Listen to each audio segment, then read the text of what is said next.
Hi, everybody. It's Precious Pioneer, and welcome back to the Precious Pioneer Book Club, the segment on my channel where I share some of my favorite books and I read it live. I think it's really powerful to share things as an orator and just share stories. And so we're continuing off on the book called Poisonwood Bible. If you didn't see the first part, you can go back and watch the other video from yesterday. But the idea is that it can be like your bedtime story or whatever, but we'll share and read the book a little bit each and every day, at least for the upcoming new year.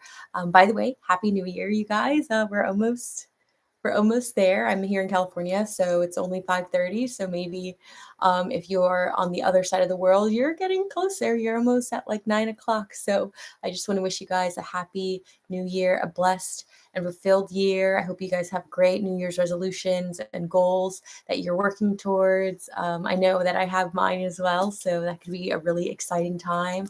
2022 could have been stressful for you, but I hope that we can turn on a new leaf and start the year on a great foot.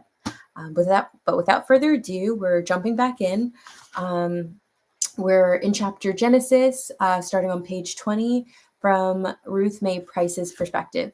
So just a little recap for those who haven't seen yesterday's video or just need a little reminder. Basically, there's a family. There's a mom and four daughters, and the story is told each chapter or each segment by their own perspectives. And basically, they're from Georgia and they're moving to the Congo in Africa because their dad or the husband of the family is a preacher.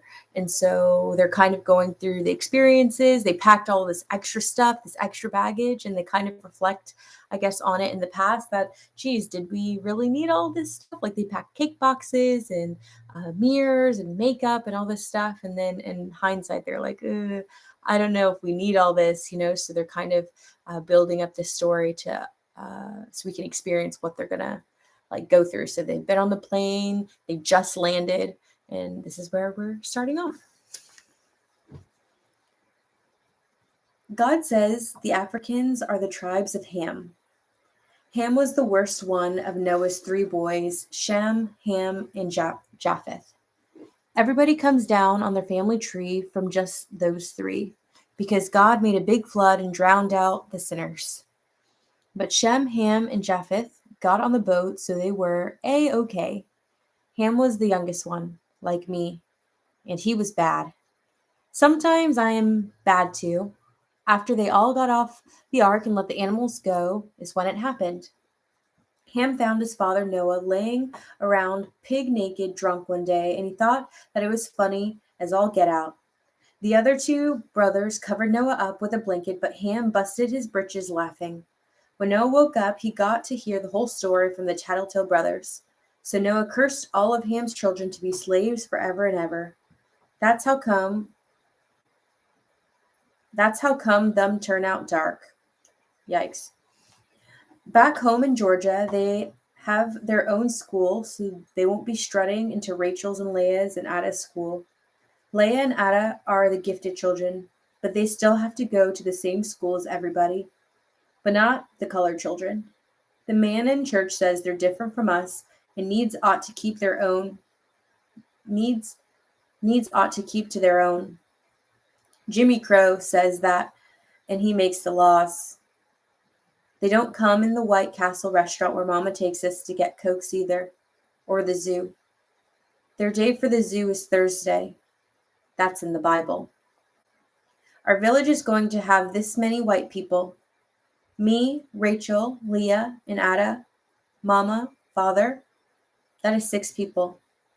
Rachel is oldest. I am youngest. Leah and Adah are in between, and they're twins, so maybe they're one person. But I think 2, because Leah runs everywhere and climbs trees, but Adah can't. She's bad on one whole side and doesn't talk because she is brain damaged and also hates us all. She reads books upside down. You're only supposed to hate the devil and love everybody else.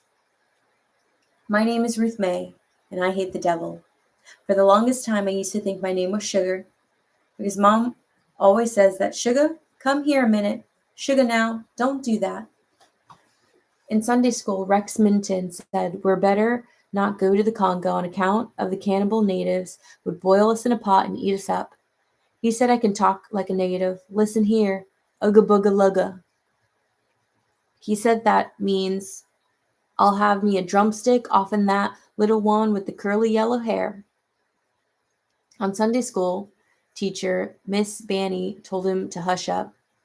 But I tell you what, she didn't say one way or the other about them boiling us up in a pot and eating us up. So I don't know. Here are the other white people we had in Africa so far. Mr. Axelroot, that flies the plane.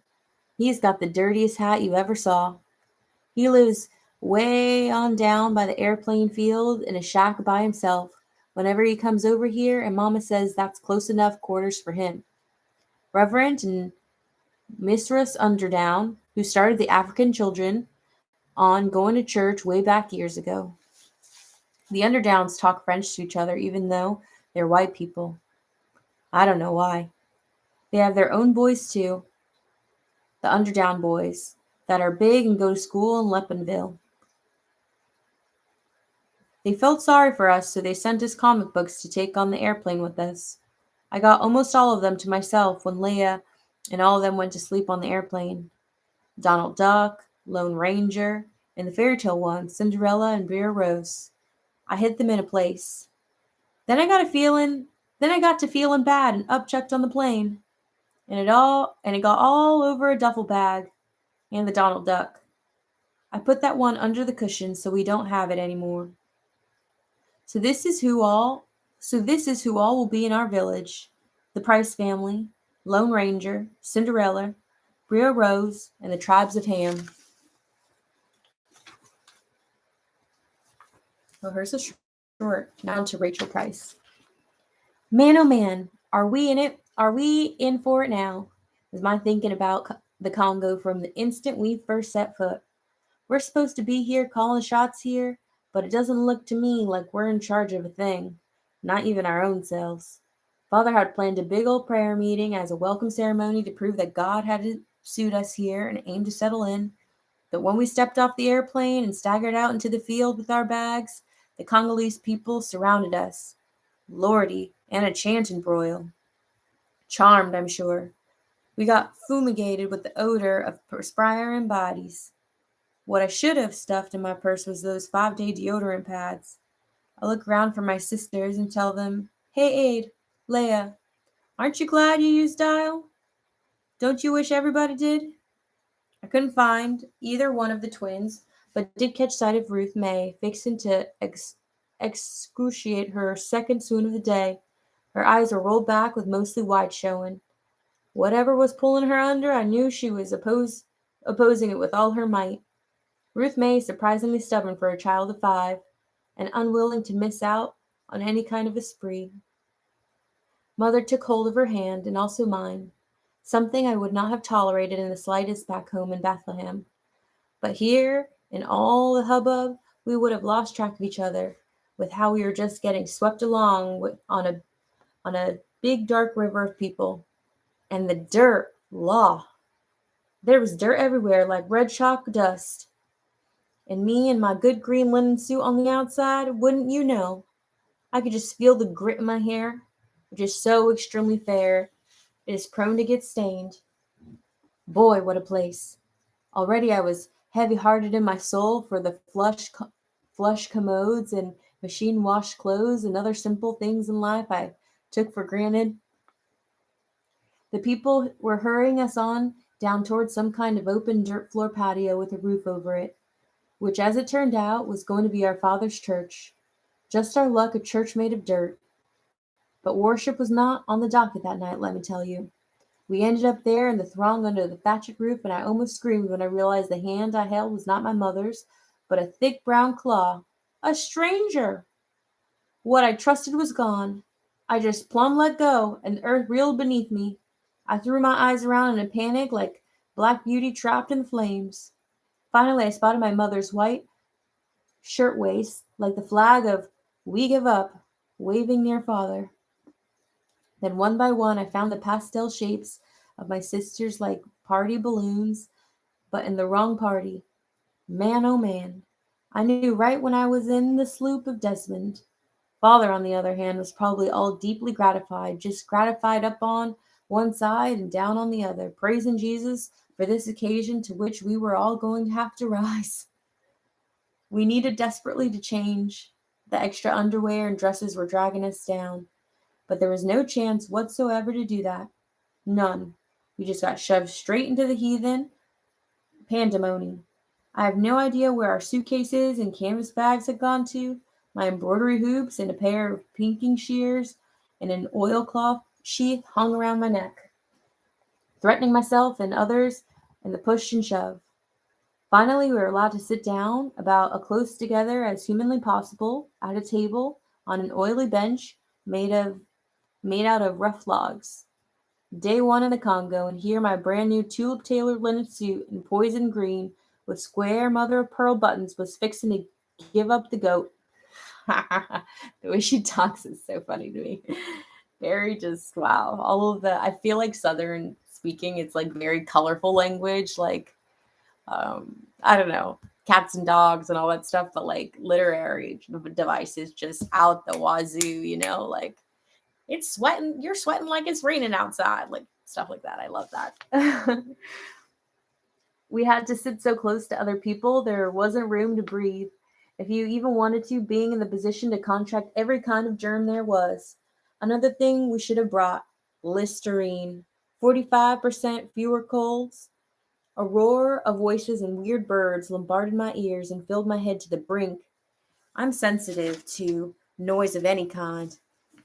That and the bright sunlight both give me tension headaches. But the sun, at least by then, had gone down. Otherwise, I probably would have followed Ruth May's example and passed out or upchucked. Her two big accomplishments of the day. The back of my neck felt pinched and my heart smote like a drum. They had made a horrible roaring fire in one end of the church. Oily smoke hung above us like a net drooping under the thatched roof. The scent of it was strong enough to choke any animal you can think of. Inside the bright orange rim of the fire, I could see the outline of some dark thing being turned and pierced, but its four stiff legs clung out in a cry for help. My mother's intuition told me I was slated to die here and now, without my mother's palm even to feel the sweat on my forehead. I thought of the few occasions in my life up to now when I had tried, I admit, to bring on a fever to avoid church or school. Now, real life fire beat in my temples, all the fevers I'd ever begged for caught up to me at last. All at once, I understood the pinch on my neck was mother. She had all four of us within reach of her long arms. Ruth May, me, and my sisters Leah and Adah. Ruth May just small, of course, but Leah and Adah being a pretty good-sized pair of twins, although with Adah being the shorter because of her handicap. Now mother managed to keep a grip on us like that is beyond me, I'm sure. And the beat of my heart was not my heart, I finally figured out, but the drums. The men were pounding on this big loggedy-looking drum, and women were singing high, quavery tunes like birds gone crazy in the moon. They called the songs back and forth in their own language between the leader and the rest of the group. They were such weird songs it took me a while to realize they followed the tunes of Christian hymns, Onward Christian Soldiers, and What a Friend I Have in Jesus, which made my skin crawl. I guess they have a right to sing them, but here's the thing. Right in front of our very eyes, some of the women stood up there in the firelight with their bosoms naked as a jay bird's egg. Some of them were dancing, and others merely ran around cooking as if nakedness were nothing special. They passed back and forth with pots and kettles, all bare-chested and unashamed. They were very busy with the animal in the fire, putting it to pieces now and mixing it with something steaming in a pot. Whenever they bent over, their heavy breasts swung down like balloons full of water. I kept my eyes turned away from them, and from the naked children who clung to their long draped skirts. I kept glancing over at father, wondering, am I the only one getting shocked to smithereens here? He had that narrow-eyed, lockjawed look like he was starting to get steamed up, but you never know exactly where that's going to lead. Mostly someplace where you wish you were any place but. After a good long hootenanny of so-called hymns, shouted back and forth. The burnt offering was out of the fire and into the frying pan, so to speak, all mixed up with the gray-looking, smoldering stew. They started plunking it down in front of us on tin plates or bowls. The spoons they gave us were big old metal soup ladles, which I knew would never fit into my mouth. I have such a small mouth. My wisdom teeth are coming in all sigoggling.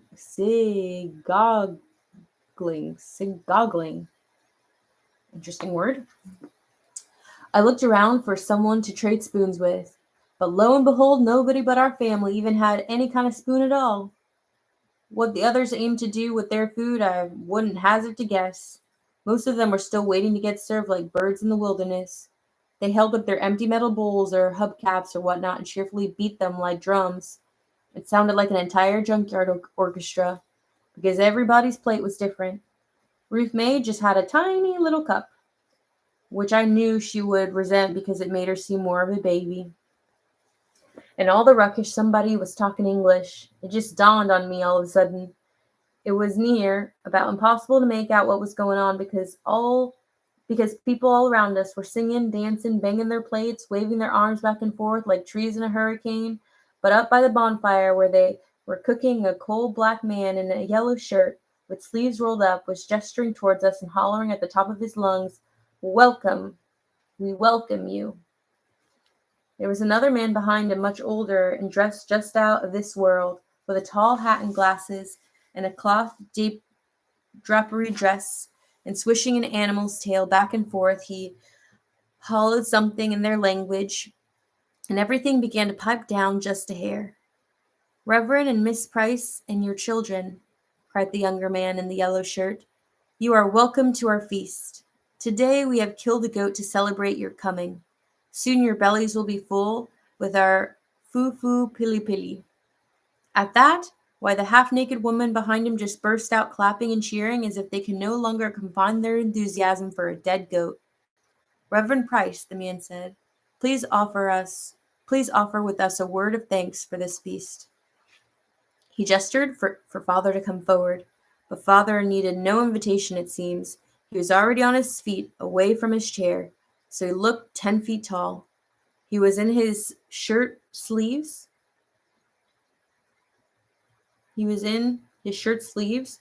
Which was not an unusual sight, as he's one of those men that's easy in his body in the heat of a sermon will often throw off his suit jacket.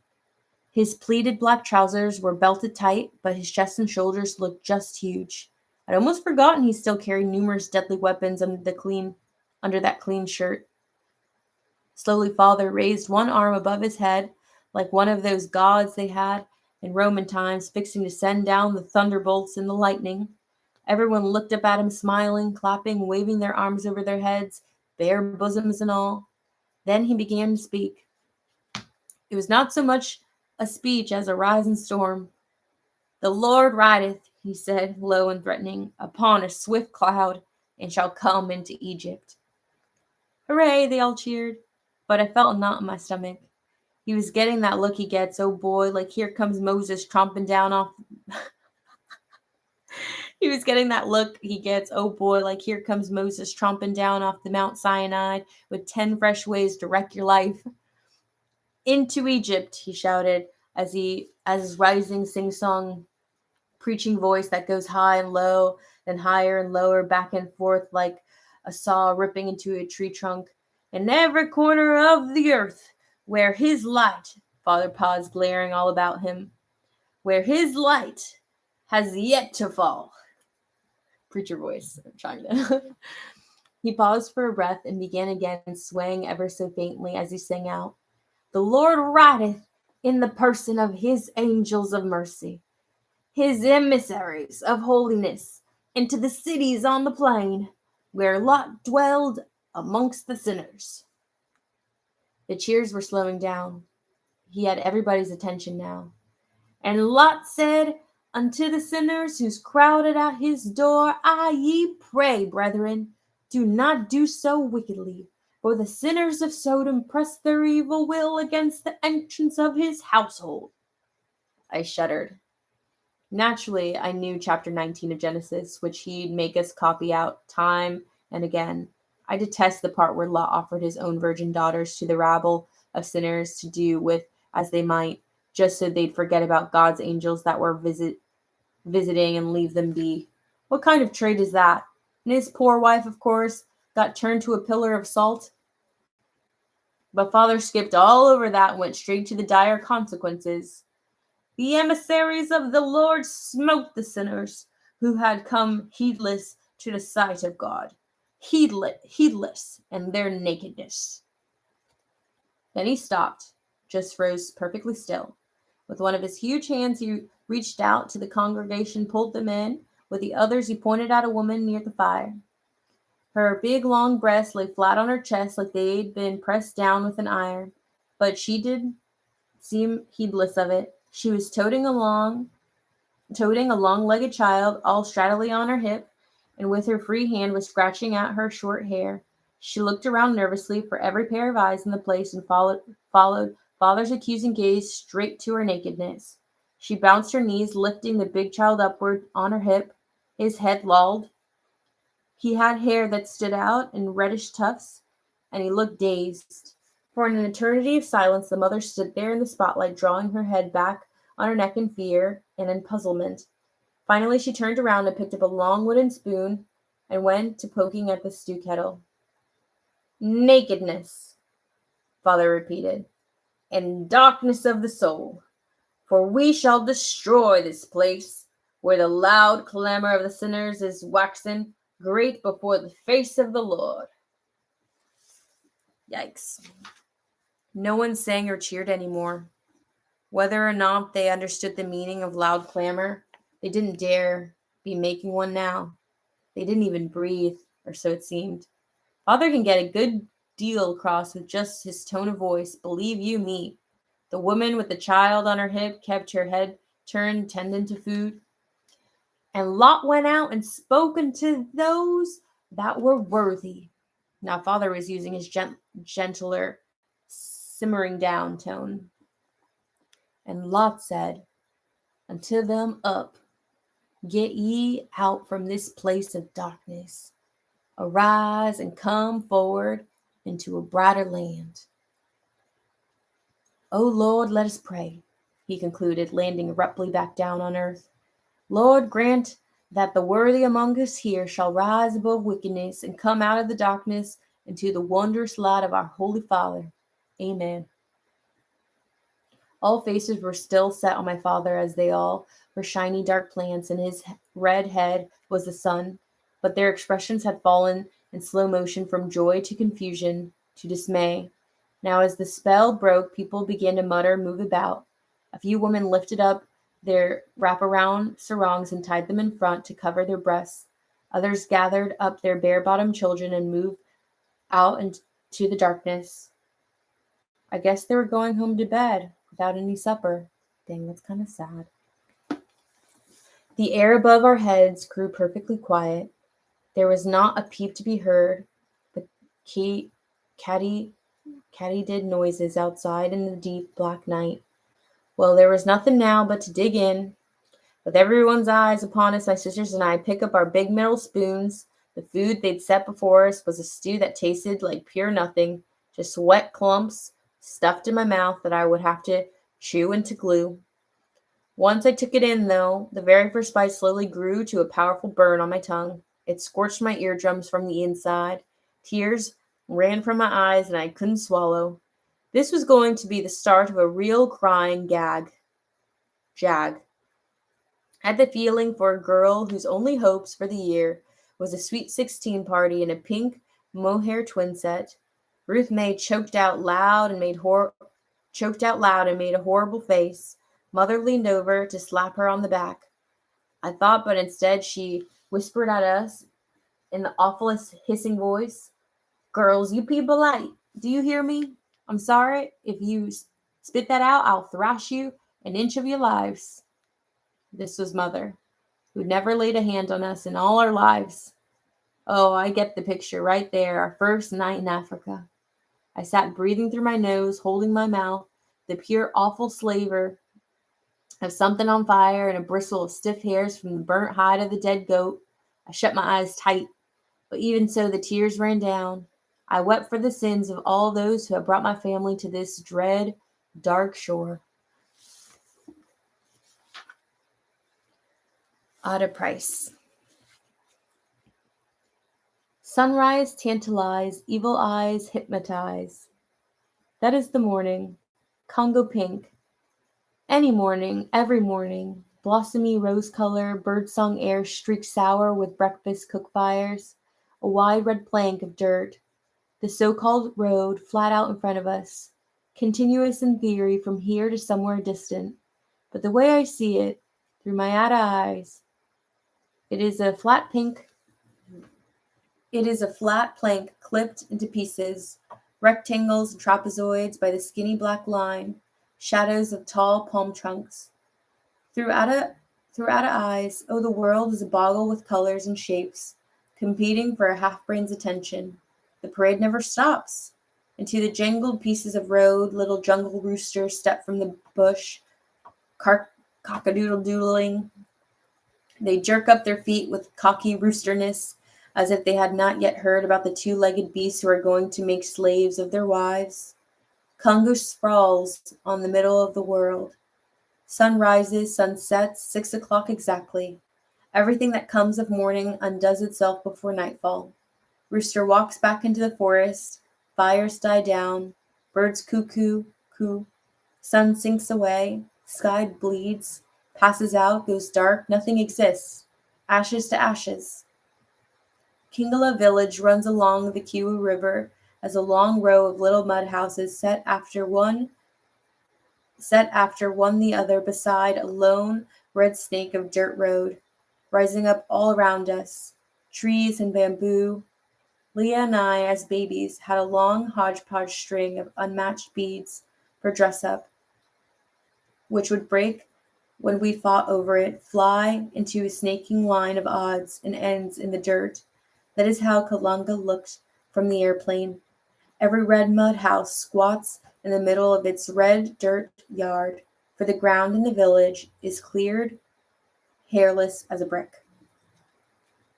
The better to spy and kill our friends, the snakes, when they come calling, we're told. So Kilanga is a long, low snake break clearing. In a long row, the dirt hunts all kneel facing east, as if praying for the staved-off collapse.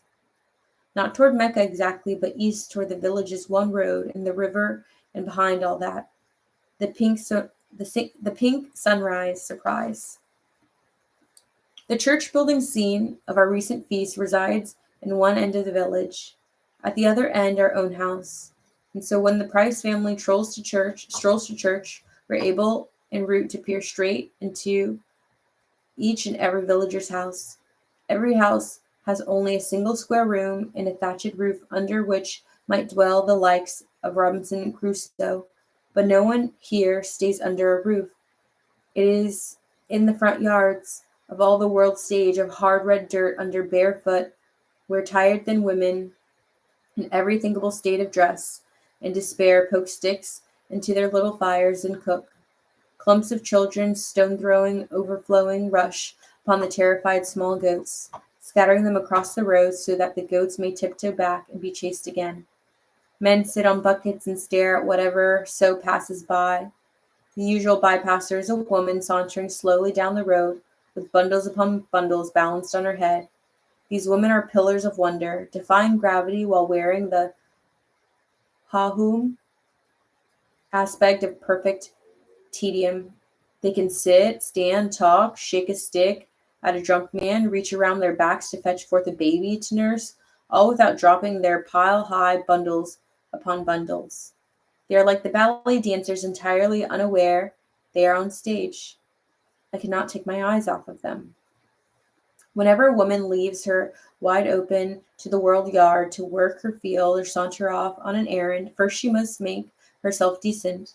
To do this, even though she is already wearing a wraparound skirt, she will go and get another large square cloth from the house, which she wraps around her first skirt, covering her legs right down to the instep of her foot, and two long, narrow sarong tied below her bare breast.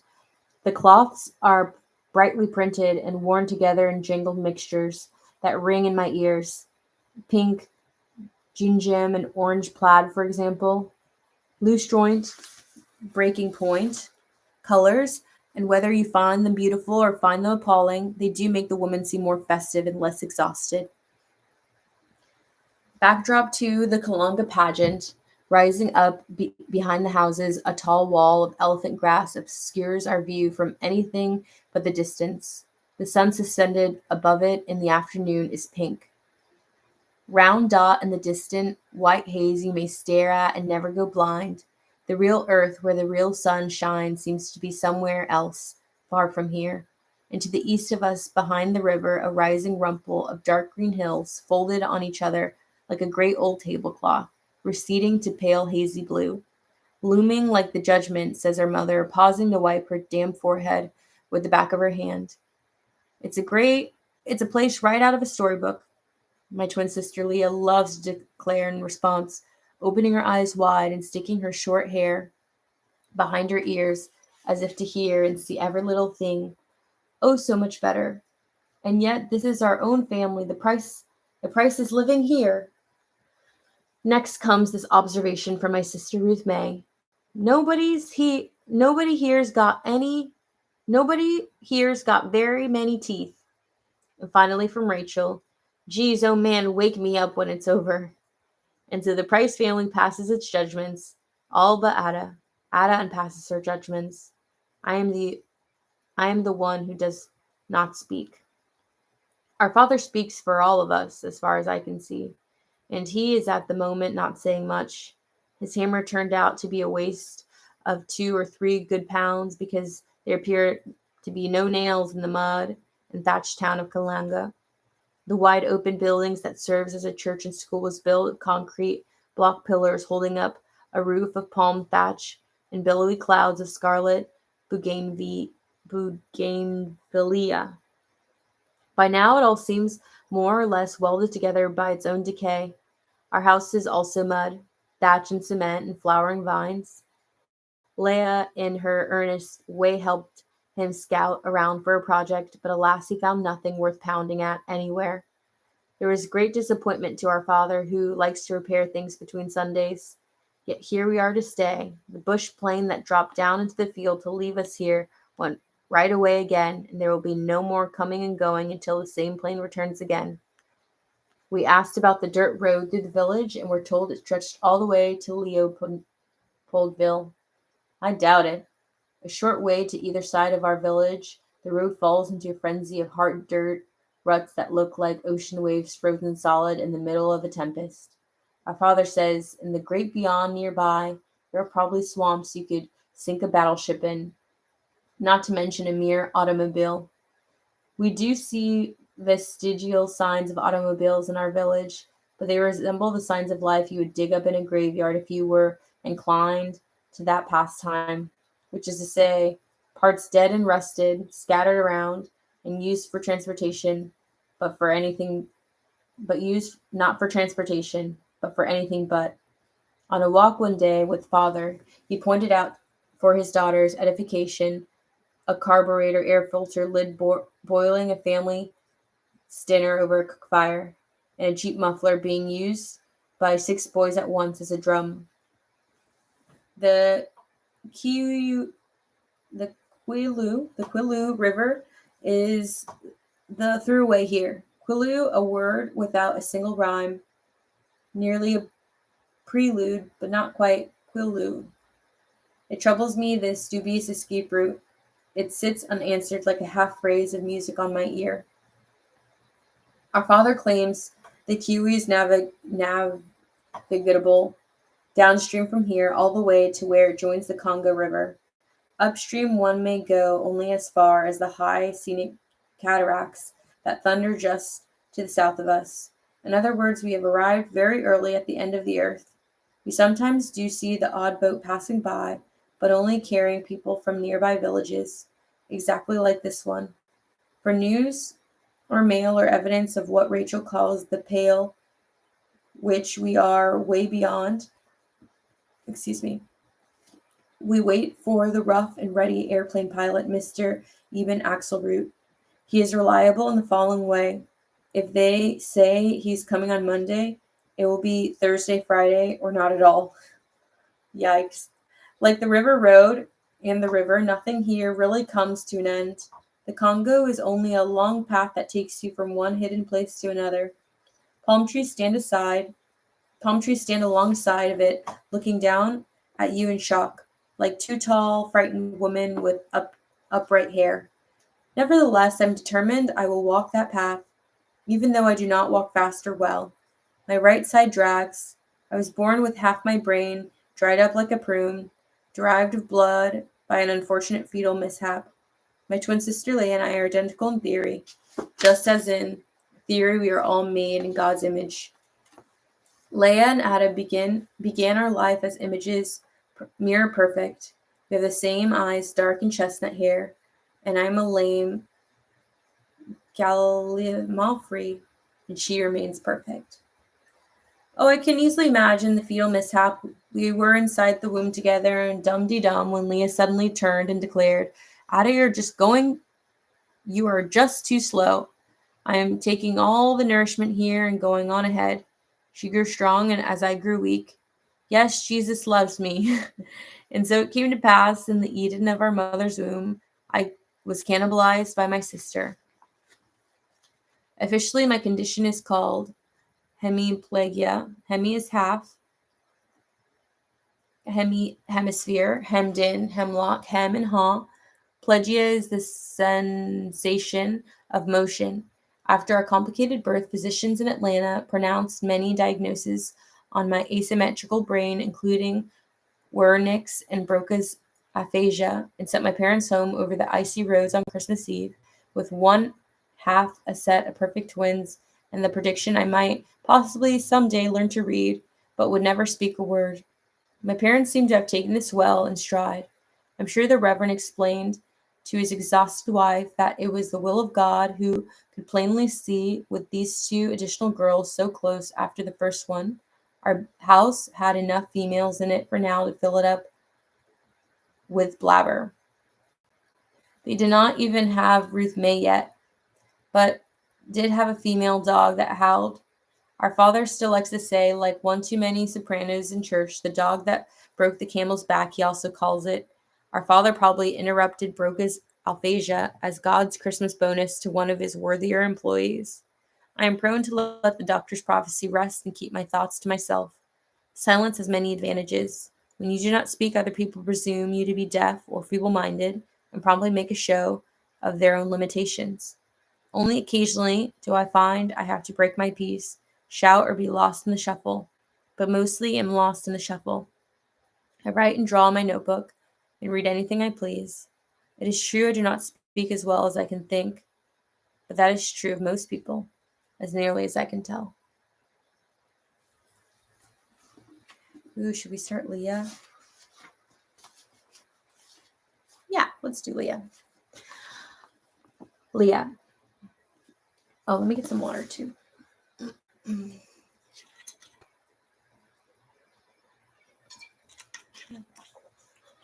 It's very interesting to hear the perspective of the sisters. Like Adah, like her tone of voice, she's not as necessarily colorful. She's kind of observant, like hyper observant, but very direct, very, this is how it is, this is what I see, this is what I'm retelling, versus like, oh my God, there's no like a lot of feeling evoked from her, which is very interesting. In the beginning, my sisters bustled indoors, playing the role of mother's helper with more enthusiasm than they ever shown for housework in their born days. For one reason only, they were scared to set foot outside the house. Ruth May had the bizarre idea that our neighbors desired to eat her. Rachel, who cited imaginary snakes at the least provocation, said, "Geez, oh man," rolled her eyes and announced her plan to pass the next 12 months in bed. If they gave out prizes for being sick, Rachel would win the gold bricks. But soon she got bored and dredged herself up to see what was going on. She and Adah and Ruth May helped unpack and set up housekeeping. The first task was to pull out all of the mosquito netting and stitch it into tents to cover our 4 identical cots and my parents' larger one. Malaria is our enemy number 1, Every Sunday we swallow quinine tablets so bitter your tongue wants to turn itself inside out like a salted slug. But Miss Underdown warned us that pills or no pills, too many mosquito bites could still overtake the quinine in our blood and spell our doom. I personally set myself apart from the war on blood parasites. I preferred to help my father work on his garden. I've always been the one for the outdoor chores anyway, burning the trash and weeding while my sister squabbled about dishes and such. Back home, we had one of the most glorious gardens each and every summer, so it's only natural that my father thought to bring over seeds in his pocket: Kentucky wonder beans, crooknet and patty, pan squash, big boy tomatoes. He planned to make a demonstration garden from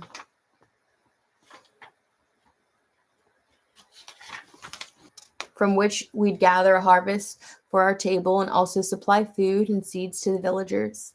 It was to be our first African miracle, an infinite chain of benevolence rising from these small crackling seed packets stretched out over from our garden into a circle of other gardens, flowing outward across the Congo like ripples from a rock dropped in a pond. The grace of our God, the grace of our good intentions made me feel wise, blessed, and safe from snakes. But there was no time to waste. About as soon as we knelt on our own humble threshold and a prayer of thanks, moved in and shed our kitchen goods and all but the minimum decent requirements of clothing, Father started clearing a plot of ground out of the jungle's edge near our house and pacing off rows. He took big goose steps, giant steps, we'd have to call them, if he had first asked, "Mother, may I?" But my father needs permission only from the Savior, who obviously is all in favor of subduing the untamed wilderness for a garden. He beat down a square of tall grass and wild pink flowers, all without once ever looking at me. Then he bent over and began to rip out long handfuls of grass with quick, energetic jerks, as though tearing out the hair of the world. He wore his cuff-baggy work khakis and short-sleeved white shirt, labored at the center of a rising red cloud of dust, like a crew-cut genie who just appeared there. A fur of red dust gathered on the curly hairs of his forearms, and rivulets of perspiration ran down his temples. The tension of his jaw was working, so I knew he was preparing a revelation. The education of his family's soul is never far from my father's thoughts. He often says he views himself as the captain of a sinking mess of female minds. Ugh. I know he must find me tiresome, yet still I like spending time with my father very much, more than I like doing anything else. Leah, he inquired at last, why do you think the Lord gave us seeds to grow instead of having our dinner just spring up there on the ground like a bunch of field rocks? Now that was an arresting picture. While I was considering it, he took up the hoe blade that had crossed the Atlantic in our mother's purse and shoved it into a long pole he wilted to fit his socket.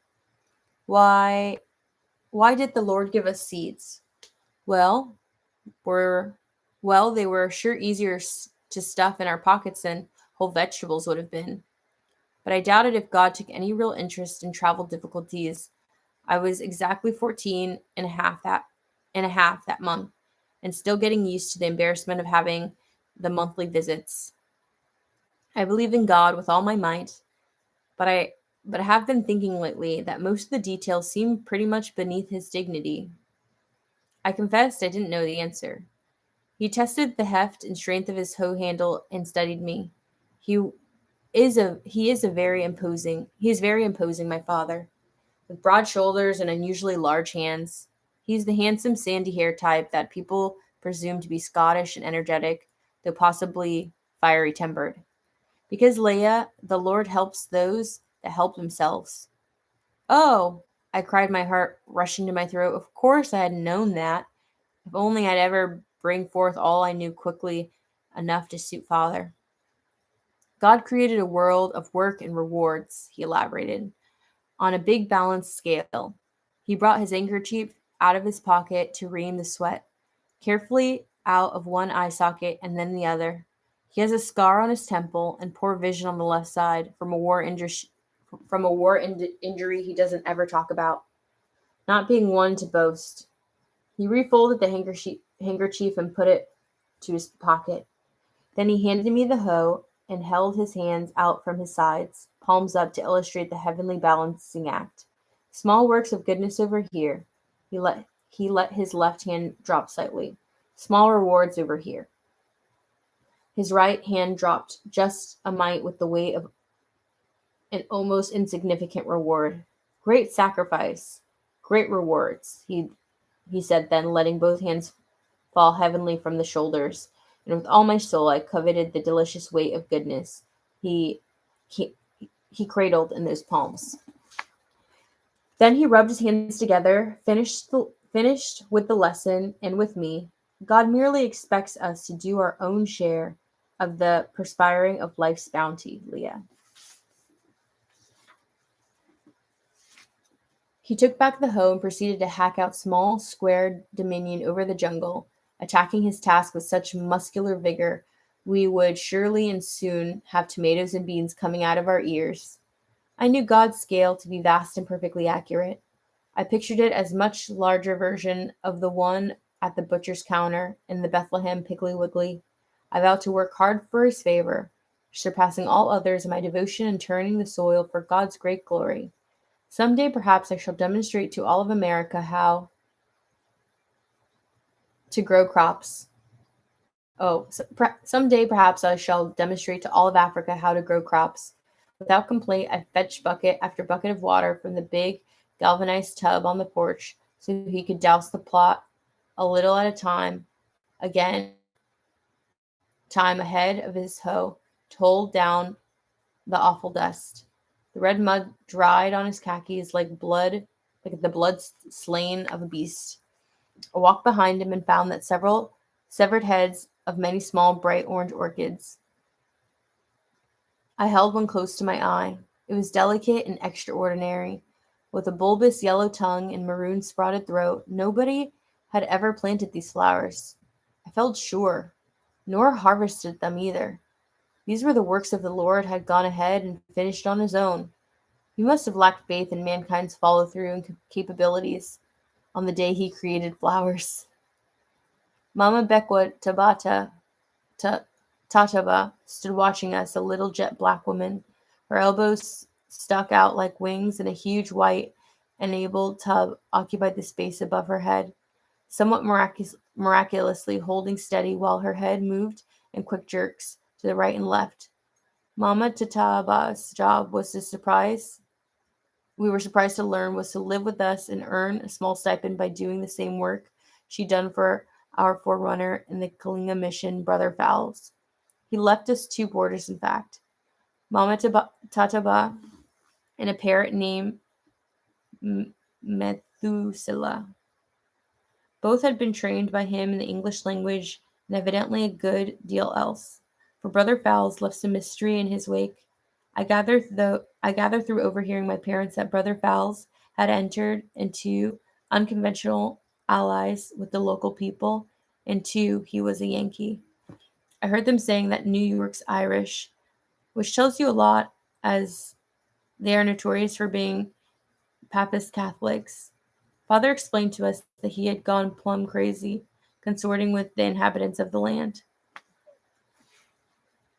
That's why the Mission League finally allowed us to come.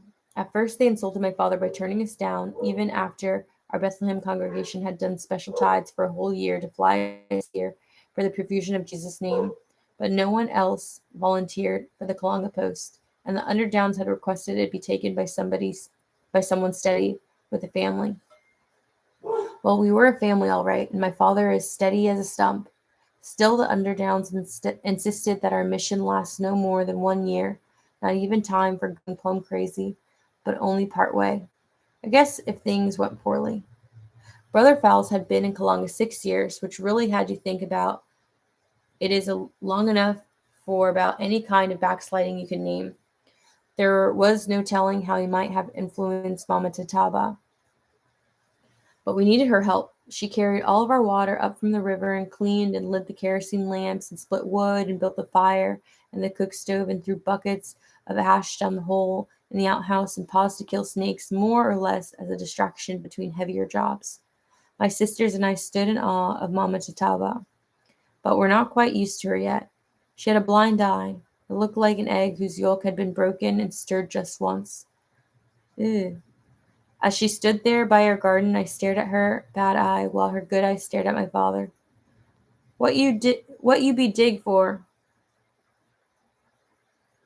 Worm grub? She demanded. She turned her head slightly from side to side, surveying my father's work with what he calls her acute monocular beam. The galvanized bucket remained perfectly still on the top of her head, a great levitating crown. We're cultivating the soil, sister. That one brother he bite. He pointed her knuckly hand at a small tree he was resting from his garden plot. White sap oozes from the torn bark. My father wiped his hands on his trouser. Poisonwood. Poisonwood. Poisonwood, she said flatly, emphasizing the descending syllables as she were equally tired of all three. My father mopped his brow again and launched into the parable of one mustard seed falling in a barren place and the other one on good soil. I thought of the brightly pointy-nosed mustard bottles we used in abundance at church wiener suppers, a world apart from anything Mama Tataba had ever seen. Father had the job of his life cut out for him, bringing the word to a place like this. I wanted to throw my arms around his weary neck and pat down his rumpled hair. Mama Tataba seemed not to be listening. She pointed again at the red dirt. You gotta make you you gotta be make hills. You got to be make hills. He stood his ground, my father, tall as Goliath and pure of heart as David. A film of red dust in his hair and eyebrows, and the tip of his strong chin gave him a fiendish look untrue to his nature. He ran his large freckled hand across the side of his head where his hair was shaved close, and then through his tousled crown where mother let it grow longer, and all while inspecting Mama Tataba with Christian tolerance, making his time to formulate the message. Mama Tataba, he said at last, I've been tending the soil ever since I could walk behind my father.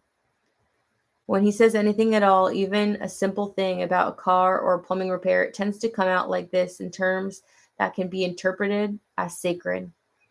Mama Tataba kicked the dirt with her flat, naked soul and looked disgusted. He won't grow. You've got to be make hills, she stated. Then she turned on her heel and went into the house to help my mother slosh Clorox water around the floor to kill the hookworms. I was shocked. In Georgia, I'd seen people angered by my father before or intimidated, but not contemptuous. Never. What does she mean, make hills? I asked. And why did she think a plant could bite you? He showed no trace of concern, though his hair blazed as if it was caught on fire in the late afternoon light. Leah, our world is filled with mystery, was his confident reply. Among all Africa's mysteries, here were the few that revealed themselves in no time flat. My father woke up the next morning with a horrible rash on his hands and arms, presumably wounded by the plant that bites. Even his good right eye was swollen shut from where he wiped his brow. Yellow pus ran like sap from his welted flesh. He bellowed when mother tried to apply the salve. I ask you, how did I earn this? He heard him roar in the other bedroom, though the door closed. Ow, great God Almighty, Orlena!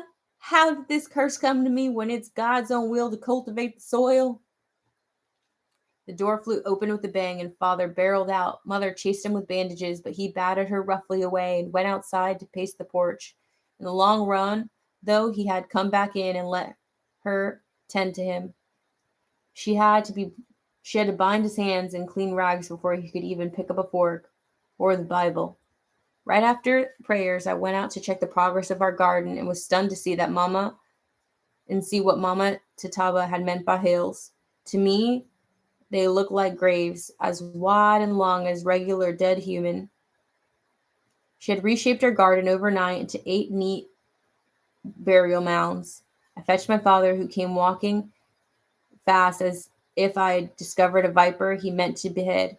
My father by then was in a paroxysm of exasperation. He squinted long and hard with his bad eye to make out the fix our garden was in. Then the two of us together, without a word passing between us, leveled it out again, as flat as the Great Plains. I did all the hoeing myself to spare his afflicted hands. With my forefinger I ran along straight furrows, and we folded into them more of our precious seeds. We snuck the bright seed packets on sticks at the end of rows, squash beans, Halloween pumpkins to remind us what to expect.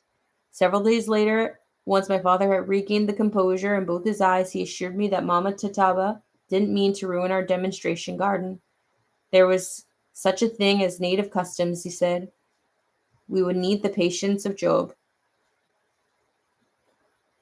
She was only trying to help us in her way, he said. This is what I would most admire about our father. No matter how bad things might get, he eventually will find the grace to compose himself. Some people find him overly stern and frightening, but that is only because he was gifted with such keen judgment and purity of heart. He has been singled out for a life of trial. Jesus was, being always the first to spot flaws and transgressions. It falls upon Father to deliver penance, yet he is always ready to acknowledge the potential salvation that resides in a sinner's heart. I know that some day when I grow large enough in the Holy Spirit, I will have his wholehearted approval. Not everyone can see it, but my Father's heart is as large as his hands, and his wisdom is great. He was never one of those backwoods ministers who urged the taking up of copperhead snakes, baby flinging, or the shrieking of nonsense syllables. My father believed in enlightenment. As a boy, he taught himself to read parts of the Bible in Hebrew, and before we came to Africa, he made us all sit down and study French for the furtherance of our mission. He has already been to so many places, including other jungle overseas in the Philippine Islands, where he was a wounded hero in the Second World War. So he's seen about everything. Okay, I think this is a great place to stop. We're still in Genesis. We're about to start Rachel's part tomorrow on page 43. It's getting interesting as we grow to understand people's personalities. The Price family is learning to adjust in their new area. They're not used to nothing to do, nowhere to go. They're literally stuck in this town, this house, and they walk through the town to the church on Sunday, and they're living their best life. They're adjusting. It's very interesting, everybody's perspective. Some people are really grateful for this change, like Adah, who's just like, wow, everything's so beautiful and new, and the sunsets and the sunrises and the jungle and the forest and the dirt. And then we have Rachel, who's like, oh my God, get me out of here. I got dirt in my hair. Ugh, I need a shower. Ugh, where are all the people, And then we have Leah, right? Yeah, she's super kind of like a daddy's girl. She's really trying to be supportive of the change. If she believes her dad thinks it's a good idea, she's just on board and trying to do her best in this very uncomfortable situation. So having this family adjust to this lifestyle is very interesting. But yeah, tune in tomorrow for part 3. We'll continue with Rachel and Genesis. But until then, Happy New Year, guys. 2023. Woo! And I'll catch you guys next time. Bye.